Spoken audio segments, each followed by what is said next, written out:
Good morning, my brothers and sisters. Welcome to episode number 21 in the book of Deuteronomy. Today's going to be about having a hornet in your mouth for just a moment. So we're in this big picture about why does God pursue humans? Well, it starts with his love, and then he's a setter of love. He's a giver of love. And because he's been he promised to set love on people that came before you. So he loves, he chooses, and he keeps a promise. And he also reaches out his love to people. And that's where he sets his love upon us. So the Lord is setting his affection on the people of Israel so that someday he can set his affection on you, so that you would set your affection on him and respond to him in that way. So today, read with me in Deuteronomy chapter 7, where there's a section about being careful to do the commandments. Here it is. This is verse 7 and verse 21.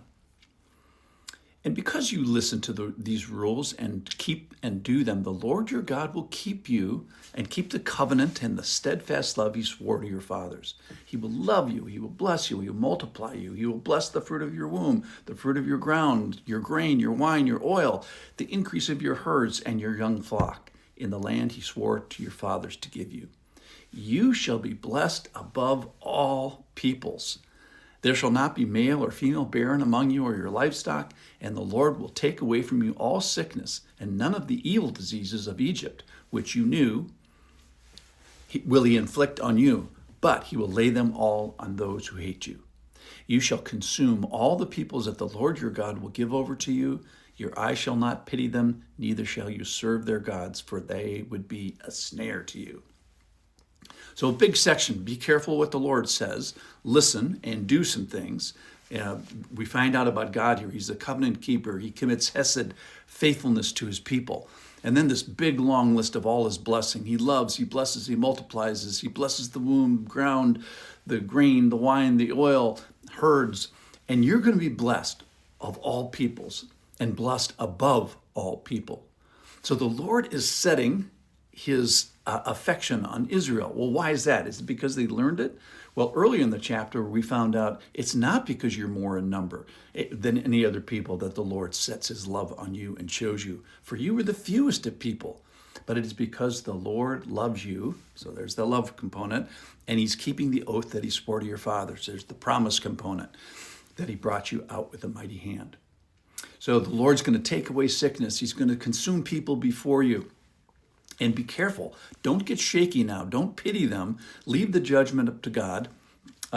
Show them no mercy, no marriage, no misworship, those things. So be careful as you enter into the land. And don't get snared by a people that the Lord is purifying this land by removing. So people can be a snare, both the fear of them as well as compassion for them can trip you up as you enter the promised land. So I'm going to clear them out for you, but not too fast. I'm not going to just empty the land and then the wild beast takes over. So here, let me continue in verse 17. If you say in your heart, these nations are greater than I, how can I dispossess them? You shall not be afraid of them, but you shall remember what the Lord your God did to Pharaoh and to all of Egypt, the great trials that your eyes saw, the signs, wonders, and mighty hand, and the outstretched arm by which the Lord your God brought you out. So will the Lord your God do to all the peoples whom you are afraid. Moreover, the Lord your God, this is my favorite part, will send hornets among them until those who are left and hide themselves from you are destroyed. You shall not be in dread of them, for the Lord your God is in your midst, a great and awesome God. The Lord your God will clear away these nations before you.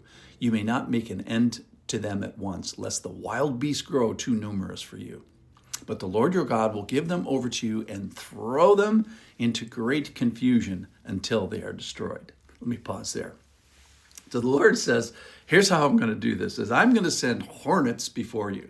So I had an experience once where I was taking this big, massive piece of art off a wall outside, and just as it was coming down, there was a hornet's nest behind it, and I must have been screaming and warning the person that I was with or something. Anyway, my mouth was open, and a hornet flew inside my mouth. Now, this must have been for, I don't know, a tenth of a second or something, but if you ever had a hornet, live hornet inside your mouth, something you'll never forget. And I was thrown into massive confusion, massive terror, and that was just with one hornet.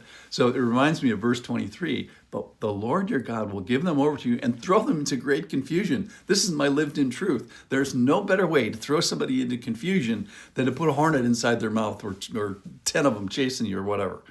So I was thrown into great confusion, and obviously if I was a sword carrier, I couldn't defend myself very well. It was extremely distracting, running and screaming for my life.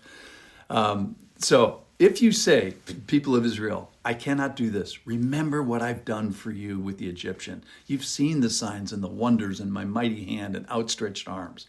So the good news is you were on the right side of history. I, the Lord, am going to clear them away.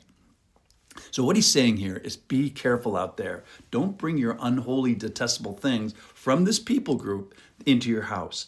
And why? Because if you take their idols or things that are devoted to destruction, the harem that we've talked about, if you bring that inside your house, then the devotion that God has to destroy that thing is going to fall upon you.